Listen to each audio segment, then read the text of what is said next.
Los retablos de piedra caliza de la iglesia de Nuestra Señora de Gracia, Olinda, Pernambuco, Brasil.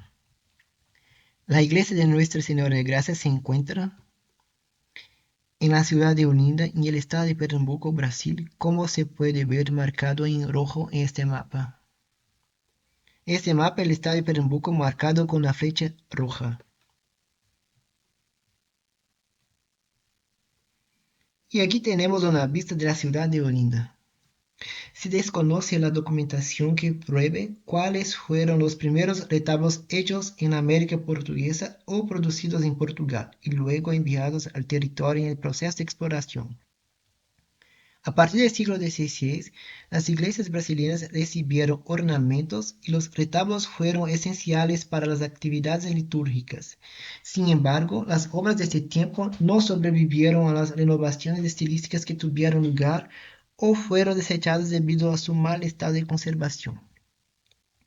Las primeras informaciones sobre la existencia de retablos en Brasil se remontan a 1551, cuando un retablo con la pintura de Nuestra Señora de la Anunciación, hoy desaparecida, fue transportado a una iglesia de la ciudad de Porto Seguro, Bahía, según información del investigador Góes.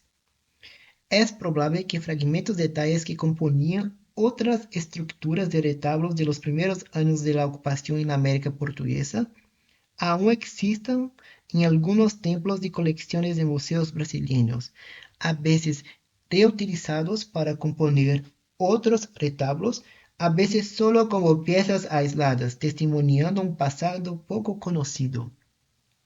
Un ejemplo son las tallas pertenecientes al retablo de la iglesia de San Vicente, probablemente del 1559, como muestran los investigadores Tirapelli y Mori. Ante las imprecisiones cronológicas, la historiografía aclara que los retablos más antiguos de Brasil pertenecieron a la iglesia del extinto Colegio Jesuita de San Ignacio, en la ciudad de Río de Janeiro. Según la investigación de Martins, esos retablos de madera que hoy se encuentran en el interior de la iglesia de Nuestra Señora del Buen Suceso fueron realizados alrededor del 1620.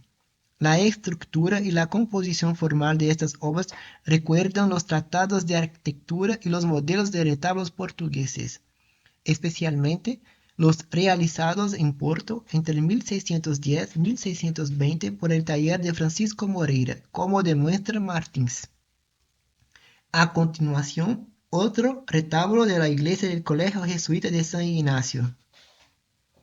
También se encuentra entre los retablos más antiguos de Brasil los que decoran la iglesia de Nuestra Señora de Gracia, en Olinda, realizados en piedra, probablemente entre los años del 1620 y 1637. La existencia de estos ejemplos está relacionada con el uso de la piedra, un material poco común en una época en la que la madera era de uso habitual en la producción de retablos portugueses debido a su abundancia y facilidad de talla. Se desconocen otros retablos de la época, aunque es probable que existieran y fueran sustituidos por otros modelos, ya que muchas iglesias brasileñas remodelaron su decoración interior. La primera capilla de Nuestra Señora de Gracia fue construida en 1550 por Duarte Coelho. En 1560 ya estaba a cargo de la Compañía de Jesús. En 1584 se inició la construcción de una nueva iglesia según proyecto del arquitecto jesuita Francisco Dias. En 1515 las obras ya estarían concluidas, pues hay documentación sobre la ornamentación de las dependencias internas de la iglesia, incluida la colocación de paneles de azulejos, muy comunes en las iglesias de la costa brasileña. En 1631, la iglesia de Nuestra Señora de Gracia y el colegio que formaba el complejo fueron incendiados por los holandeses. Según Lucio Costa, el fuego destruyó el retablo mayor y el tejado del edificio. Las reparaciones de los daños causados por el incendio finalizaron en 1661, según la fecha inscrita en el arco del presbiterio. Las investigaciones de Meneses encontraron fragmentos de este retablo mayor, también en piedra caliza, formado por 5 nichos.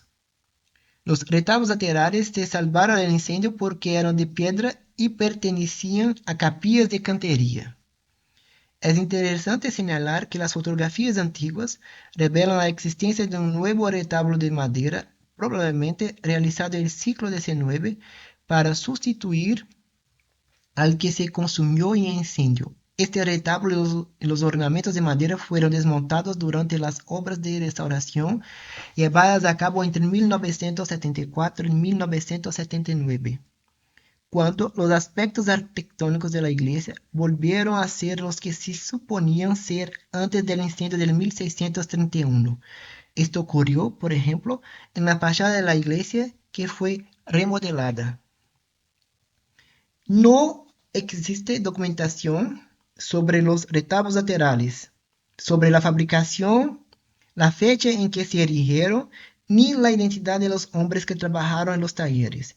La historiografía sugiere que fueron hechos en las primeras décadas del siglo XVII y que se produjeron cuando finalizó la construcción de la iglesia. Estos retablos despiertan interés porque fueron realizados en piedra. La preferencia por este material pudo deberse a su durabilidad para el uso en una región de clima cálido y húmedo, o incluso a la preferencia de los oficiales que llevaron a cabo la obra, que quizá tenía más afinidad por la talla de la piedra que por la de la madera.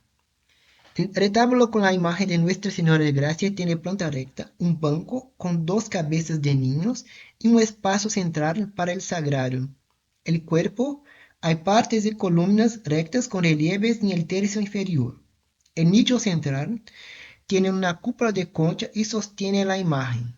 Es probable que, como el retablo de San José, este nicho fuera insertado después de la realización del retablo, en el lugar donde debían estar las pinturas, ya que hay molduras que pueden haber sido realizadas para enmarcar las habituales obras pictóricas.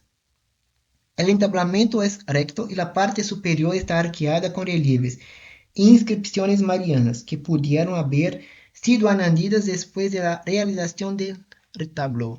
No se sabe con certeza cuándo se realizaron la policromía y el dorado. El retablo de San José tiene planta recta, un banco con dos ornamentos laterales en forma de cruz y relieves. El sagrario está rodeado de relieves de forma de voluta. El cuerpo está estructurado por pares de columnas estriadas con capiteles corintios y relieves en el último tercio. El nicho central contiene la imagen de San José y es objeto de un trabajo posterior, ya que la zona central de los retablos de esta época solía ser lugar de pinturas y esculturas. El entablamento tiene relieves vegetales. El remate es abovedado y presenta otros relieves. No es posible determinar la fecha de la policromía del dorado. A diferencia del otro retablo, este no tiene figuras humanas. No sabemos si existe algún documento que señale si los retablos laterales de la iglesia de Nuestra Señora de Gracia fueron hallados en Brasil o en Roma, donde se encontraba la sede de la Compañía de Jesús. Pero es seguro que fueron ejecutados en Brasil, teniendo en cuenta el uso de la piedra caliza, quizá encontrada en la región de la ciudad de Olinda. Los relieves de cabezas de uno de los retablos demuestran que el autor tenía una capacidad técnica limitada para el trazado de la figura humana, además de desconocer los cánones clásicos utilizados para determinar las relaciones métricas y la proporción de las esculturas. Estas preguntas despiertan la curiosidad sobre los encargados de realizar estos retablos. Se sabe que para llevarlos a cabo se utilizaba habitualmente mano de obra local, ya que en la América portuguesa había escasez de escultores y talladores. Como no existían escuelas para instruir a estos hombres, la formación laboral tenía lugar en el taller, de modo que el aprendizaje y la práctica se producían simultáneamente. Así, se cree que el taller que realizó los retablos de la iglesia de Nuestra Señora de Gracia tenía un maestro que dirigía el trabajo y la instrucción de los demás trabajadores. El uso de la piedra como material sugiere que se trataba de un maestro cantero, posiblemente vinculado a las obras arquitectónicas de la iglesia, lo que le permitía dirigir los servicios e incluso asumir el proyecto del retablo, si éste no hubiera sido encargado por la Compañía de Jesús. Además, la estructura simple y con pocos ornamentos puede indicar que fue diseñado por alguien con poca habilidad de tallar retablos, optando por incluir solo los elementos esenciales para confeccionarlo. Esta percepción puede apreciarse, por ejemplo, al comparar los retablos de la iglesia de Nuestra Señora de Gracia en Olinda con los retablos de la desaparecida iglesia del Colegio Jesuita en Rio de Janeiro, de época similar, pero que expresan una configuración formal diferente, ya que estos últimos corresponden con lo que se practicaba en Portugal en la época. Las características formales y estructurales de ambos retablos de la iglesia de Nuestra Señora de Gracia reflejan las influencias del lenguaje arquitectónico difundido por la tratadística, influida por el contexto artístico y cultural portugués y también italiano. Sin embargo, existen dudas sobre si algunos elementos, como el coronamiento, fueron modificados en alguna intervención o si la reducción estructural y formal está relacionada con las dificultades para tallar la piedra. En cuanto a los modelos similares, se observa que estos retablos utilizaban aspectos comunes a los retablos portugueses del siglo XVI, como la planta recta, las columnas corintias y las escasas esculturas humanas. En Brasil existen retablos con elementos similares a los de la iglesia de Nuestra Señora de Gracia, como el fragmento del retablo del Museo de Arte Bahía de 1617, procedente de Portugal. Otro ejemplo es el retablo de San Ignacio de la iglesia del antiguo colegio de los jesuitas en Rio de Janeiro y el retablo mayor de la iglesia de San Lorenzo de los Indios en Niterói. Sin embargo, estas semejanzas son puntuales y solo expresan la resonancia de formas y estructuras comunes que dominaban el repertorio plástico de los retablos en la época. Observe una comparación entre los retablos de la iglesia de Nuestra Señora de Gracia en Olinda y el retablo mayor de la iglesia de San Lorenzo de los Indios en Niterói. Insistimos que hay mucho que investigar sobre este tema. Por ejemplo, ¿eran comunes estos modelos de retablos en Brasil en la época? ¿Por qué se eligió la piedra en lugar de la madera? ¿Qué fuentes gráficas se utilizaron para inspirar las formas y estructuras de los retablos? ¿Y en qué medida participaron indígenas y esclavos a la producción de estas obras?